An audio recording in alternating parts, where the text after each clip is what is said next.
আমরা এতগুলো পরিবার বা এতগুলো মানুষ একত্রিত হয়ে আছি একমাত্র সে প্রিয় পরমকে কেন্দ্র করে। হয়তো আমরা একে অপরকে জানি বা চিনি, অথবা জানি না বা চিনিও না, তবুও একে অপরের প্রতি হৃদ্রতা, একটা সাক্ষতা, এ কিন্তু আমাদের রয়েই গেছে একমাত্র প্রিয় পরমকে কেন্দ্র করে। তিনি আছেন, তাই আমরা আছি।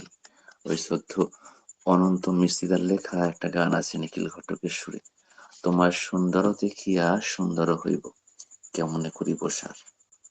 তাহলে তিনি সুন্দর, তাই আমরা সুন্দর। তাকে সুন্দর করে রাখার দায়িত্বটা হচ্ছে আমাদের। আর সেটা রাখতে গেলে সে প্রিয় পরমকে রাখতে হবে জীবন্ত করে। তাকে, তার চলাবলাগুলো আমাদের রপ্ত করতে হবে, তার ইডিওলজি বা ভাবধারা, অনুশাসনবাদ, সেগুলো যদি আমরা রপ্ত করতে পারি, এবং প্রিয় পরমের দেখানো অনুযায়ী খাদ্যাভ্যাস যদি আমরা সেগুলো করি, এবং সে প্রিয় পরমের চরিত্রের মতন নিজের চরিত্রটাকে চরিত্রাগত করে তুলতে পারি, তাহলে কিন্তু আমাদের জীবন্ত গুরুকে নিয়ে চলা সার্থক হয়। তাহলে কিন্তু আমরা সেই পূর্ণতার দিকে যাই।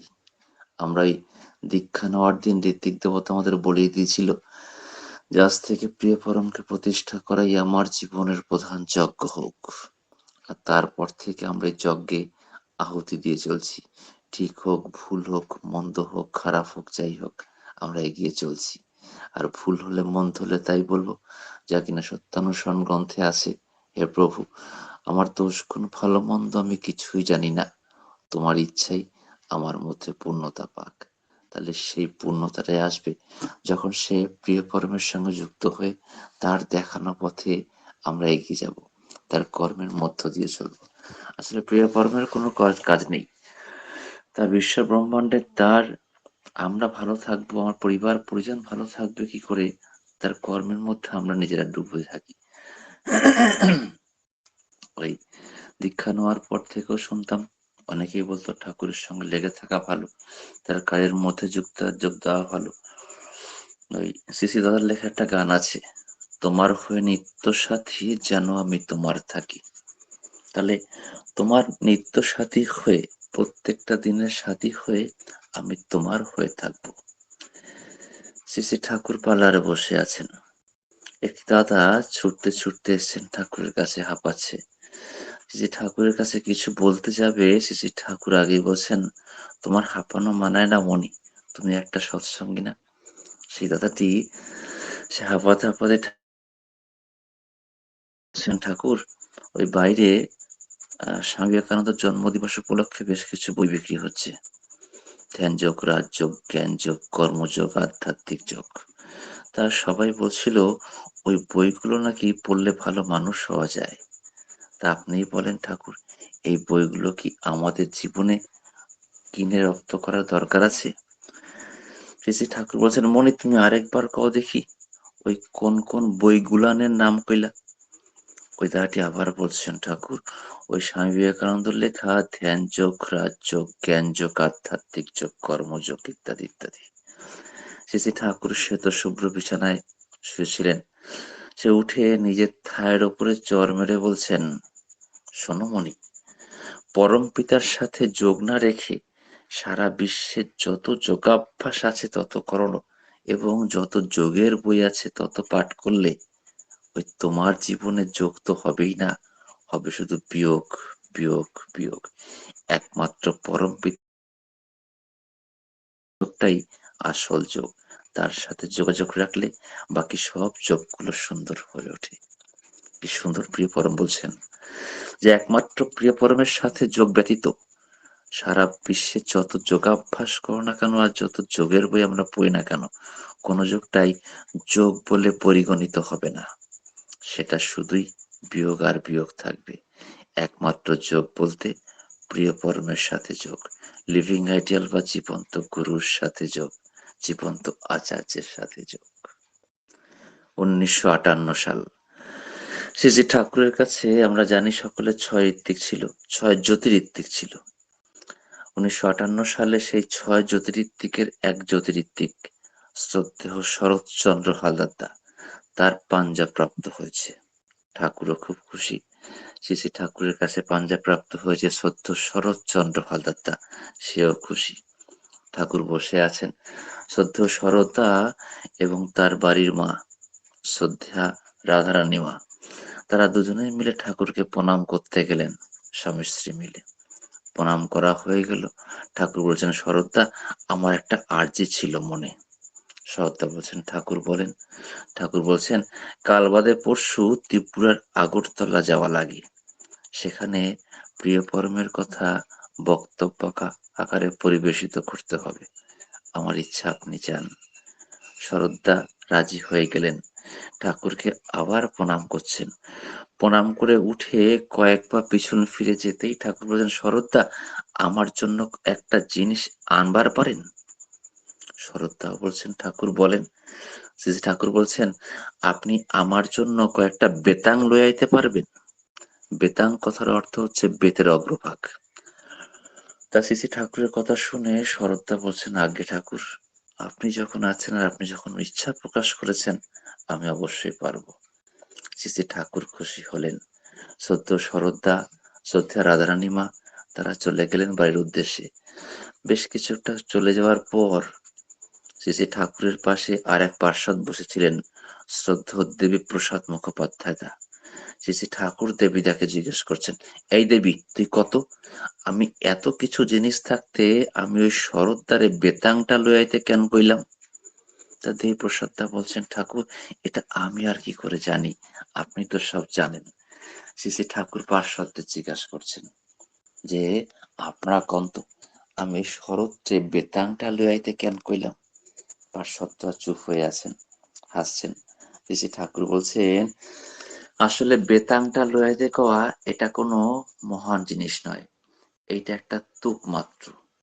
আসলে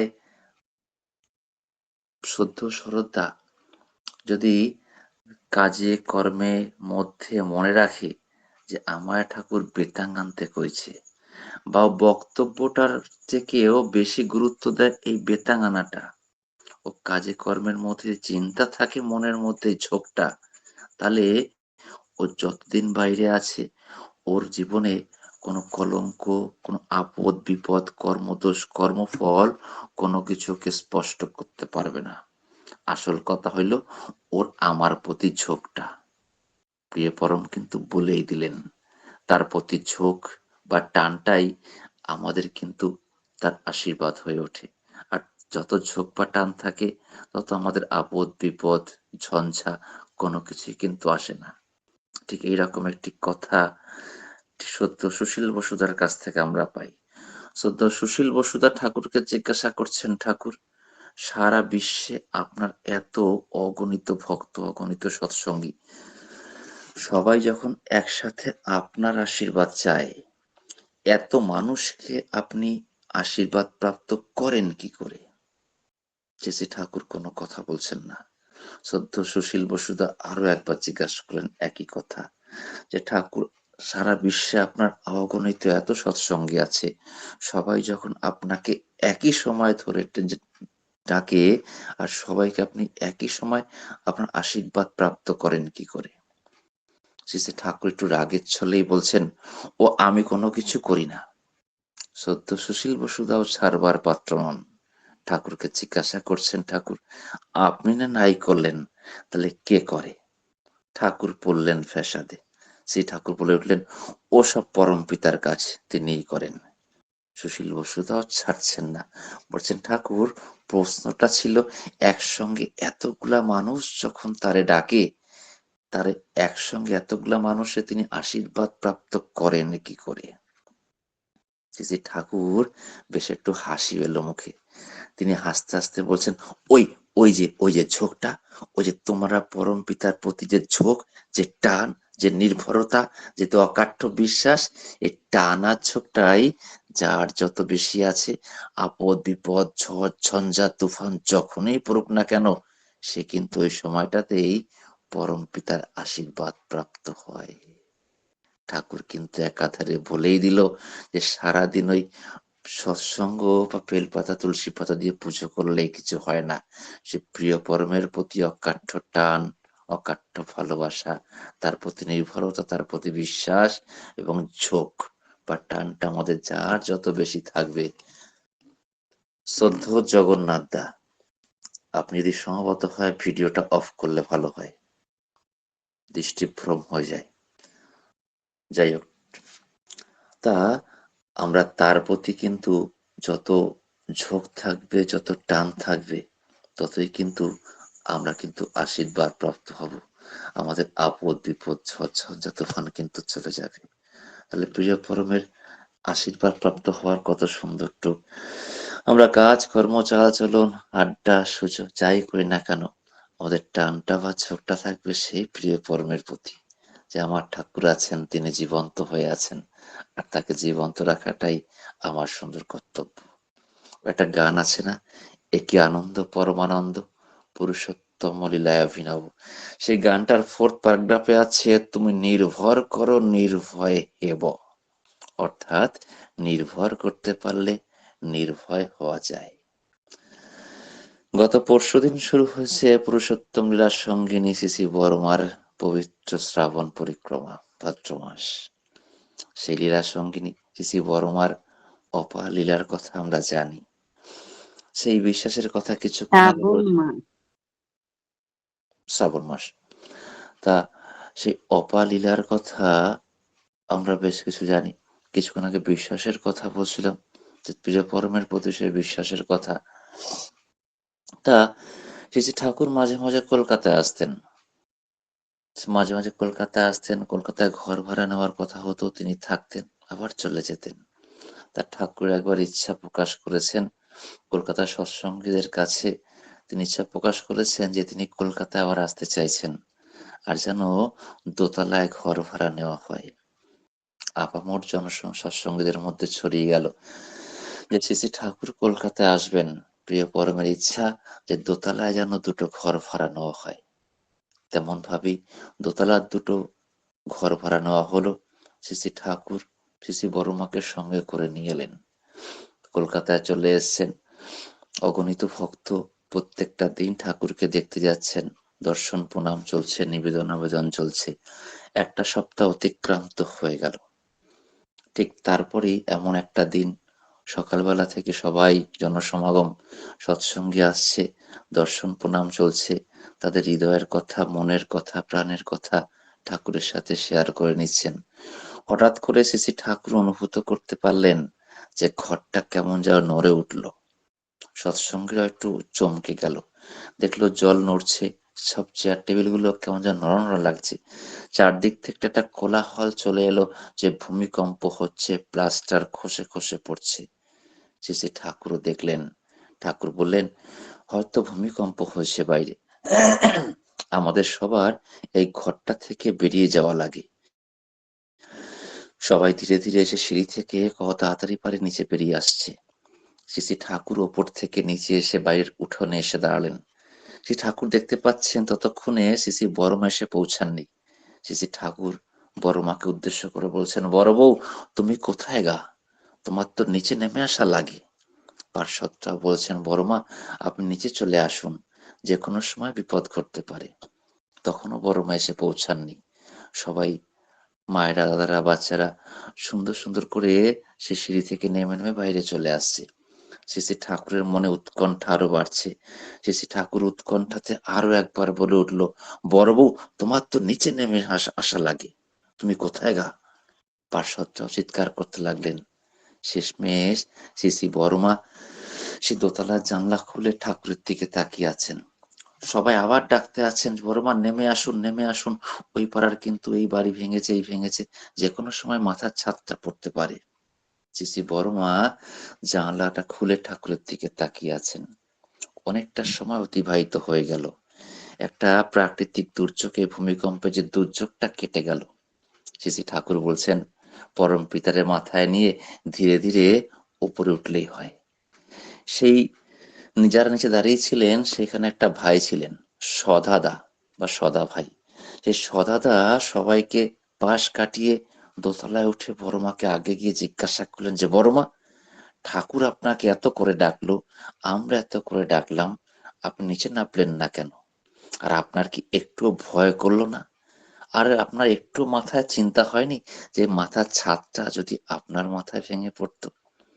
সিসি বড় মা বলছেন, আমি যে এই ঘরটায় দাঁড়ায় আছি, এই ঘরটায় তোমাদের ঠাকুরের কত গুরুত্বপূর্ণ নথি আছে জানো? আমি না থাকলে পাহারাটা দিবেটা কে? সদাদা আবার বড়মাকে বললেন, বড়মা যে আপনার একটু ভয় করলো না? এত বড় ছাদটা যদি মাথার উপর ভেঙে পড়তো, বাড়িটা যদি ভেঙে পড়তো? সদাদার কথায় সিসি বড়মা বলছেন, আমার ঠাকুরের প্রতি বিশ্বাস যে আমি যতক্ষণ এখানে দাঁড়ায় আছি, তোমাদের ঠাকুর আমার মাথার উপর ছাদটা কখনোই ভেঙে পড়তে দিতেন না, আর এই বাড়িটারও কোনো বিনষ্ট হতে দিতেন না। আশ্চর্য হয়ে গেলেন সদদা, প্রণাম করতে গেলেন। সিসি বড় মা প্রণাম নেওয়া থেকে দূরে চলে গিয়ে বলছেন, ও সদা, আজকে এত সকাল সকাল প্রণাম কি লেগা? সদা বলছেন, বড় মা, ঠাকুরের প্রতি বিশ্বাসটা আমারও ছিল, কিন্তু আজকে আমি যা দেখলাম, সে ঠাকুরের প্রতি আপনার যে ভক্তি, আপনার যে বিশ্বাস, সেই বিশ্বাসটা দেখে আমার মনের মধ্যে বিশ্বাসটা গাঢ় থেকে প্রগাঢ় হয়ে গেল। আশ্চর্য হয়ে গেলেন বড়মাও। পিছনে সিসি ঠাকুর চলে এসছেন। ঠাকুর আর বড়মা চোখে চোখে চেয়ে মিঠি মিঠি করে হাসছেন। সবাই যেন অনুভব করছেন নববধূ বর বউ বেশে আবার নতুন করে শুভ দৃষ্টি চলছে। এই হচ্ছে বড়মার ঠাকুরের প্রতি বিশ্বাস। তাহলে আমরাও যদি সেই বিশ্বাস রাখতে পারি, সে প্রিয় পরম আমার সাথে আছেন। সাথে থাকা বা সঙ্গে থাকা মনেই নয় যে আমি ঠাকুরের ফটো ল্যামিনেশন করে বুক পকেটে রেখে দিলাম, বা মায়েরা মাতার হস্টেলে ঠাকুরের ফটো রেখে দিলাম, তা নয়। সে প্রিয় পরমের দেখানো কাজ, অফলাইন অনলাইন সৎসঙ্গের মধ্যে থেকেও আমরা তার হয়ে ওঠার চেষ্টা, তার কর্মের মধ্যে নিজেকে যুক্ত রেখে আমরা আমাদের পরিবার পরিজন ঠাকুরের পথে এগিয়ে যাওয়া, আমার পারিপার্শ্বিককে নিয়ে সুন্দর সমাজ তৈরি করে সে প্রিয় পরমের সাথে থাকা। তাহলে আমাদের ঠাকুর নিয়ে চলা হয়। তাহলে আমরা ঠাকুরকে কতটুকুই বা চিনতে পারলাম, তিনি কিভাবে আমাদের মধ্যে আসবেন। একটা গান আছে, যাহারও লাগিয়া জীবন তোমার, পুণ্য তাহারে চেন কি? যাহারও লাগিয়া জীবন তোমার, পুণ্য তাহারে চেন কি? যার জন্য আমার এই জীবন, তার থেকে আমি কতটাই বা চিনতে পারলাম। মাতা মনমোহিনী দেবী দেহ ত্যাগ করেছেন, তিনি চলে গেছেন। অনেকটা দিন হয়ে গেল। হিমায়তপুর আশ্রমে ঠাকুর আরো পার্শ্বদের নিয়ে বসেন। অনন্ত এসে গোসাইদা, সতীশচন্দ্র গোসাইদা, তিনি প্রেত চর্চা করতেন, ভূত প্রেত চর্চা করতেন। তিনি মাঝরাতে জেগে থাকতেন। তা কোনো একটা দিন প্রায় রাত 12টা অতিক্রান্ত, সে আরো পার্শ্বদরা, শুদ্ধ পঞ্চানন্দা, সুশীল বসুদা, বঙ্কিমদা, তা আরো তারা সবাই মিলে সেখানে কথা হচ্ছে, আর ওই গোসাইদা ওই প্রেত চর্চা করে যাচ্ছেন। হঠাৎ করে তিনি দেখতে পাচ্ছেন, সবাই দেখতে পেয়েছে দূর থেকে, একটা সাদা পোশাক পরা মা, ঘোমটা দেওয়া এবং আঁচলটা এতটাই নেওয়া যে মাটিতে লোটাচ্ছে, হনহন করে ঠাকুরের ঘরের দিকে সে কোনো দরজায় কড়া না ডেকে ঠাকুরের ঘরের মধ্যে চলে গেল। সবাই আশ্চর্য হয়ে দেখছেন, এত মাঝরাতে একটা সাদা কাপড় পরা এটি মা হনহন করে ঠাকুরের ঘরে কেন ঢুকলেন? এ সামনে যাবে তো এ আসবে না, এ সামনে যাবে তো এ আসবে না জিজ্ঞাসা করতে, এই করতে করতে অনেকটা সময় অতিবাহিত হয়ে গেল। যখন তারা সবাই ছুটে আসছেন, দেখলেন ঠাকুরের ঘর থেকে বড় বড় পা করে বেরিয়ে সোজা চলে গিয়ে বিলীন হয়ে গেল। সবাই বলাবলি করতে লাগলো, আশ্রমের মধ্যে কোনো খারাপ কিছু আসছে নাকি, ভূত প্রেতাত্মা আসছে নাকি? গোসাইদাকে সবাই বলছেন, আপনি সব করেন বলেই এসব হচ্ছে। যা, গোসাইদা কোনো পাত্তা দিলেন না। এরকম কয়েকটা সপ্তাহ পর আবার গোসাইদা প্রেত চর্চা করছেন। মাঝরাতে তিনি একা বসে আছেন। হঠাৎ করে দেখছেন একটি মা, সেই ঘোমটা দেওয়া সাদা শ্বেত শুভ্র শাড়ি পরা, আঁচলটা মাটিতে লোটাতে লোটাতে এসে শ্রী ঠাকুরের ঘরের সামনে এসে টপ করে ঢুকে গেলেন। আশ্চর্য হয়ে গেলেন সতীশ গোসাইদা, যে ঠাকুরের কড়াও নাড়লেন না, দরজা সিটকিনিও খুলল না, ঢুকে গেলেন। তিনি এবার দৌড়ে এসে ঠাকুরের ঘরের দরজার পাশে এসে বসে আছেন। কিছুটা সময় পর সে মাটি যখনই বেরোলেন, তার পিছন পিছন গিয়ে বলছেন, আপনি কে মা? এত রাত্রে আশ্রমের মধ্যে আপনি আসলেন, আর কোনো কাউকে কিছু না বলে ঠাকুরের ঘরে ঢুকে গেলেন, কি এমন আপনি? সে মাটি কোনো উত্তর না দিয়ে এগিয়ে যাচ্ছেন। আবার সতীশ গোসাইদা জিজ্ঞাসা করছেন, মা আপনি কে? এত বড় সাহস কিসের আপনার? ঠাকুরের ঘরে কাউ কিছু না বলে চলে গেলেন। মাটি ঘুরে দাঁড়ালেন পেছন ফিরে। আস্তে করে ঘোমটাটা যখনই তুললেন, সতীশ গোসাইদা আশ্চর্য হয়ে গেলছেন। প্রণাম ঠুকে বলছেন, মা আপনি এত রাত্রে ঠাকুরের কাছে? দেখছেন মাতা মনমোহিনী দেবী এসছেন। মাতা মনমোহিনী দেবী কাঁদো কাঁদো সুরে বলছেন, তোমরা যারে বিশ্বপিতা কও, তোমরা যারে পরম পিতা কও, আমি এরে পেটে ধরছি। কত কিলাইছি গুতাইছি, তার কোনো ইয়াত্তা নাই। যখন পেটে ছিল, যখন ওর সাথে কাজ করতাম, ও যখন মা মা করতো, কেউ বুঝতে পারছে এই যে বিশ্বপিতা তোমাগো, এই যে জগৎ পিতা, এও তো আমার বিশ্বপিতা। মা হয়ে ছেলেকে কোনোদিন প্রণাম করতে পারিনি, আজ আমি বিদেয়ী হয়ে গেছি, তোমাদের দৃষ্টির অগোচরে আমি আছি। তাই যখনই মনটা খুব ডাকে যে পরম পিতার দর্শন নিয়ে আসি, পরম পিতার পাটা ছুঁয়ে একটু প্রণাম করে আসি, তখনই তো চুপি চুপি করে এই আশ্রমের মধ্যে এসে তোমাগো বিশ্বপিতা আমার পেটের সন্তানের একটু পাটা ছুঁয়ে প্রণাম করে যাই। নির্বাক হয়ে গেলেন সতীশচন্দ্র গোসাইদা, চোখ ছলো ছলো করে কাঁদতে লাগলেন। মাতা মন্ময়ী দেবীকে প্রণাম করতে যেই উঠে দাঁড়ালেন, দেখলেন মাতা মন্ময়ী দেবী সেখানে নেই। তাহলে যিনি পুরুষোত্তম জননী, তিনিও কিন্তু বুঝতে পারলেন না শ্রী শ্রী ঠাকুরের মাহাত্ম্য। তাহলে আমরা বুঝবো কি করে?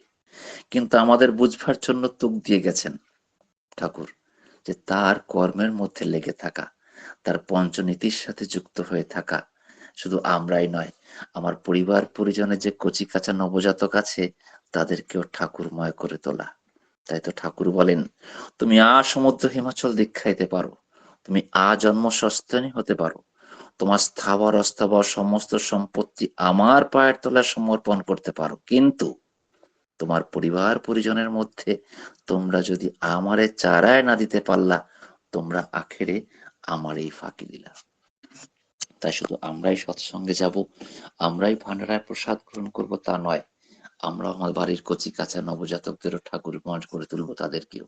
কারণ হয়তো প্রকৃতির টানে আমরা একদিন চলে যাব, কিন্তু আমরা পরবর্তী প্রজন্মকে সে ঠাকুর ধরিয়ে দিতে পারবো। আমরা চলে গিয়েও কিন্তু আনন্দ ভোগ করতে পারবো।